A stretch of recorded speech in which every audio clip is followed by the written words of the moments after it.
कार्यकाल छोटा नहीं होता, बहुत महत्वपूर्ण होता है। उसी प्रकार से हमारे उपसभापति जी हरिवंश जी विदाई ले रहे हैं। हरिवंश जी को लंबे समय तक इस सदन में अपनी जिम्मेवारी निभाने का अवसर मिला है। बहुत ही मृदुभाषी, सदन को चलाने में सबका विश्वास जीतने का निरंतर जिन्होंने प्रयास किया, और मैंने देखा है कि संकट के समय ज्यादातर उपसभापति के ही जिम्मे आ जाता है कि भाई आप संभाल लेना जरा, तो उनको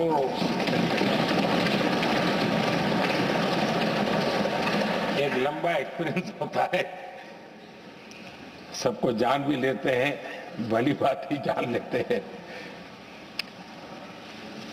लेकिन उनका भी योगदान। और मैंने देखा कि जब सदन का समय नहीं होता है तो देश के कोने में कहीं न कहीं वो यूथ के साथ मिलना जुलना, देश की परिस्थितियों के संबंध में उनको अवगत कराना, उनमें एक देश के प्रति संवेदनाएं पैदा करने का वो निरंतर काम। वे कलम के धनी तो है ही हैं, लेकिन कर्म कठोर के नाते भी मैं कहूंगा कि उन्होंने भारत के हर कोने में जाकर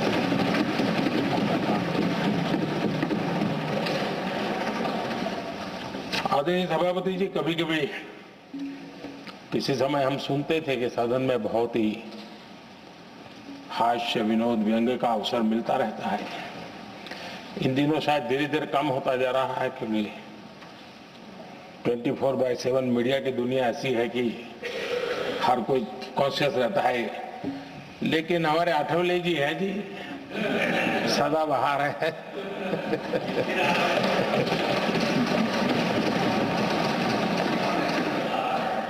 आठवले जी जा रहे हैं, लेकिन यहाँ पर किसी को खोट महसूस नहीं होगी। वो व्यंग्य विनोद भरपूर परोसते रहेंगे, ऐसा मुझे पूरा भरोसा है। आदरणीय सभापति जी, सदन में से हर 2 साल के अंतराल के बाद एक बड़ा समूह हमारे बीच से जाता है, लेकिन ये ऐसी व्यवस्था है कि जो नया समूह आता है उनको बाकी जो लंबे समय से 4 साल से बैठे हुए साथी हैं, अनुभव है, नए लोगों को तुरंत उनसे कुछ न कुछ सीखने का अवसर मिलता है। और इसलिए एक प्रकार से यहाँ की जो विरासत है वो कंटिन्यू प्रोसेस हमेशा रहती है। ये बहुत बड़ा लाभ होता है। मुझे पक्का विश्वास है कि जिनको इस बार जाना नहीं है वो भी जो नए माननीय सांसद आएंगे उनको उनके अनुभव का लाभ मिलेगा और उनका योगदान भी सदन को और समृद्ध करेगा, ऐसा मेरा पूरा विश्वास है। आदरणीय सभापति जी, हम लोग जानते हैं कि जीवन में या सार्वजनिक जीवन में जब भी कोई महत्वपूर्ण निर्णय करना होता है तो परिवार के लोग बैठ करके मन बना लेते हैं कि ऐसा करना है, लेकिन फिर भी कहते हैं अरे ऐसा करो, उनसे जरा पूछ लीजिए, एक सेकंड ओपिनियन ले लीजिए किसी वरिष्ठ से। और घर में वरिष्ठ नहीं कहेंगे, मोहल्ले में देखो भाई वो काफी अनुभवी है, जरा उनसे पूछ लो एक बार उनका मन क्या करता है। अगर कोई बीमार है तो भी कहते हैं यार ऐसा करो भाई, एक और डॉक्टर से जरा ओपिनियन ले लो। सेकंड ओपिनियन का बहुत महत्व होता है। मैं समझता हूं हमारी संसदीय प्रणाली में ये सेकंड ओपिनियन की बहुत बड़ी ताकत रही है। एक सदन में कुछ निर्णय होता है, दूसरे सदन में फिर आता है सेकंड ओपिनियन के लिए। अगर इस सदन में होता है तो उस सदन में जाता है सेकंड ओपिनियन के लिए। और ये सेकंड ओपिनियन उस सारी बहस को, उस सारे निर्णय प्रक्रिया को एक बहुत बड़ा नया आयाम दे देती है। और वो मैं समझता हूं कि हमारी निर्णय प्रक्रिया को समृद्ध करती है। तो इसलिए सदन में जो माननीय सांसद बैठते हैं उनके लिए एक खुलापन रहता है कि भाई चलो इस सदन में नहीं तो उस सदन में एक अच्छा ओपिनियन नया आएगा, उस सदन में नहीं तो इस सदन में एक नया ओपिनियन आएगा।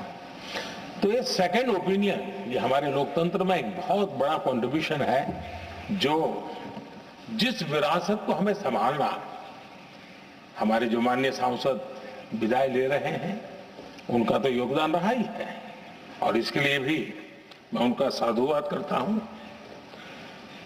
आदरणीय सभापति जी,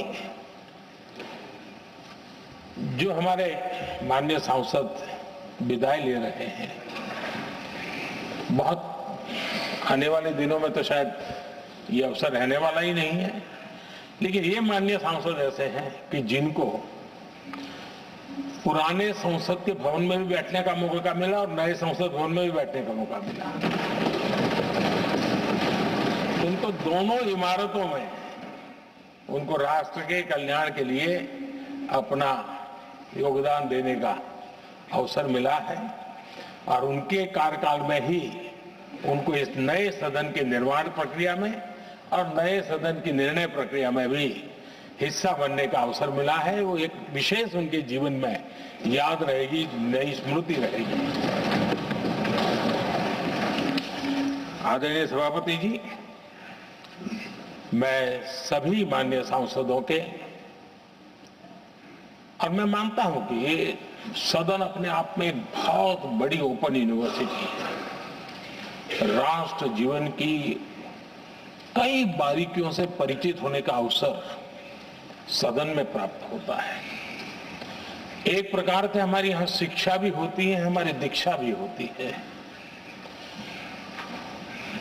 ये 6 साल यहां जो रहने का अवसर मिलता है वो जीवन को गढ़ने का, राष्ट्र जीवन के घड़तर में योगदान का तो महत्व है ही है, क्योंकि निर्णय प्रक्रिया का हिस्सा है, लेकिन स्वयं के जीवन को गढ़ने का भी एक अमूल्य अवसर होता है। और इसलिए जब माननीय सांसद यहां आते हैं,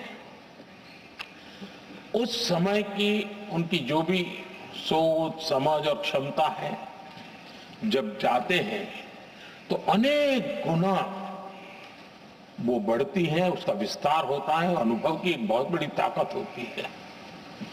अब तब जाकर के जाने के बाद राष्ट्र जीवन का उनका निरंतर योगदान बना रहे हैं। वे अपने तरीके से व्यवस्था के तहत हो सकते हैं, व्यवस्था के तहत न हो सके, लेकिन उनका अमूल्य योगदान मिलता ही रहे राष्ट्र जीवन के निर्माण में। उनका अनुभव हमेशा हमेशा उपयोगी हो, ये मेरी उन सभी माननीय सांसदों को मेरी शुभकामनाएं हैं। और मैं फिर से एक बार सभी माननीय सांसदों के योगदान का गौरवगान करता हूं, साधुवाद करता हूं। बहुत बहुत धन्यवाद।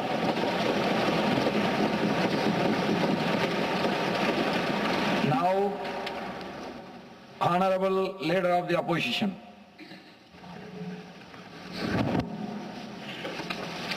धन्यवाद सर, आपने मुझे यहाँ इस